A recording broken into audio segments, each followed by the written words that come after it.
కొమరంభీం ఆసిఫాబాద్ జిల్లాలో కాంగ్రెస్ పార్టీలో వర్గ విభేదాలు రోజురోజుకు ముదురుతున్నాయి. ఇంతకాలం అంతర్గతంగా ఉన్న గ్రూప్ తగాదాలు ఇప్పుడు గాంధీభవన్ సాక్షిగా బట్టబయలవుతున్నాయి. కొత్తగా డీసీసీ అధ్యక్షురాలుగా ఆత్రం సుగుణ ఎంపికైనప్పటి నుంచి నియోజకవర్గంలో గ్రూపులు ఏర్పడగా మండల స్థాయి కార్యవర్గాల ప్రకటనలతో వివాదాలు మరింత పెరిగాయి.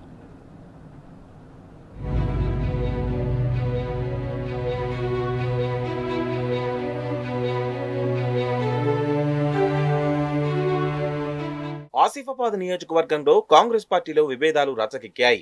సీనియర్ నాయకులను కాదని ఏకపక్ష నిర్ణయాలతో వ్యవహరిస్తున్న డీసీసీ అధ్యక్షురాలు సుగుణను తొలగించాలంటూ పలువురు ఆమెపై ఫిర్యాదు చేయడం సంచలనంగా మారింది. సీనియర్లను కాదని మండల అధ్యక్ష పదవిని కొత్త వారికి ఇవ్వడం, డీసీసీ మాజీ అధ్యక్షుడు విశ్వప్రసాదరావు వర్గానికి చెందిన వారికి ప్రాధాన్యతనివ్వకపోవడంపై ఆయన వర్గానికి చెందిన కార్యకర్తలు, నాయకులు మంత్రి సీతక్కకు ఫిర్యాదు చేయడం జిల్లా కాంగ్రెస్ లో హాట్ టాపిక్ గా మారింది.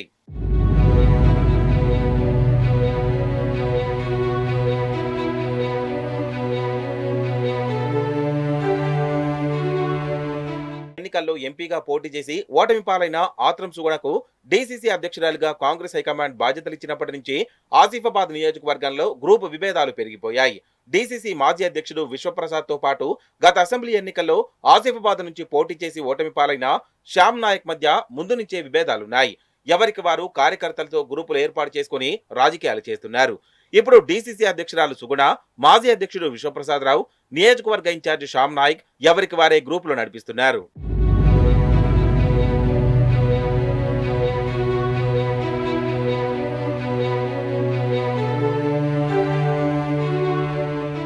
మండల స్థాయి కార్యవర్గాల ఏర్పాటుతో కాంగ్రెస్ లో ఉన్న వర్గ పౌరు బహిర్గతమైంది. విశ్వప్రసాదరావు వర్గానికి చెందిన నాయకులు ఏకంగా డీసీసీ అధ్యక్షురాలు సుగుణపైనే గాంధీభవన్ కు వెళ్లి ఫిర్యాదు చేశారు. స్థానికేతరైన సుగుణకు డీసీసీ అధ్యక్ష పదవి ఇవ్వడంతో సీనియర్ కార్యకర్తలకు అన్యాయం జరుగుతోందని, స్థానిక పరిస్థితులపై అవగాహన లేని సుగుణ ఏకపక్ష నిర్ణయాలతో సీనియర్లకు గుర్తింపు లేకుండా పోతుందని, స్థానికులకు డీసీసీ పదవి ఇవ్వాలని డిమాండ్ చేశారు. ఇతర పార్టీ నుంచి వచ్చిన వారికి ప్రాధాన్యతనిస్తూ గ్రామ స్థాయిలో బీఎల్ఏలను కూడా ఇతర పార్టీల వారిని నియమిస్తున్నారని ఆరోపిస్తూ ఆమెను పదవి నుంచి తొలగించాలని మంత్రి సీతక్కకు వినతి పత్రం అందజేశారు.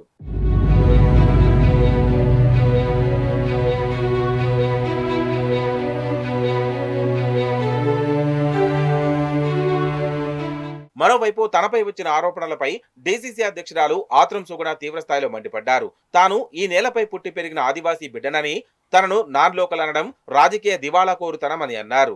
1995లోనే కాంగ్రెస్ నుంచి ఎంపీటీసీగా గెలిచినప్పటి నుంచి పార్టీ మారలేదు. నా పనితీరు, నిబద్ధతను గుర్తించి అధిష్టానమే నాకు టీపీసీసీ ఉపాధ్యక్షురాలుగా, డీసీసీ అధ్యక్షురాలుగా బాధ్యతలు అప్పగించింది.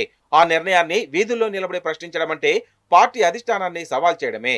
కొంతమంది నాయకులు వ్యక్తిగత స్వార్థం, పదవుల రాజకీయాల కోసం కావాలనే వర్గ విభేదాలను రెచ్చగొడుతూ పార్టీని బలహీనపరిచే కుట్ర చేస్తున్నారు.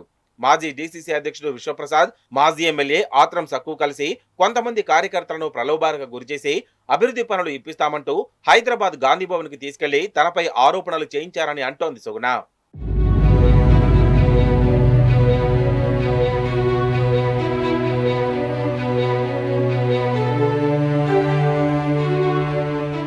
మొత్తానికి ఆదివాసీ ప్రాంతమైన ఆసిఫాబాద్ ను అభివృద్ధి చేయడం పక్కన పెట్టి ఆధిపత్యం కోసం నాయకులు వెంపర్లాడుతుండటంతో ప్రజల్లో ఆగ్రహం వ్యక్తమవుతుంది.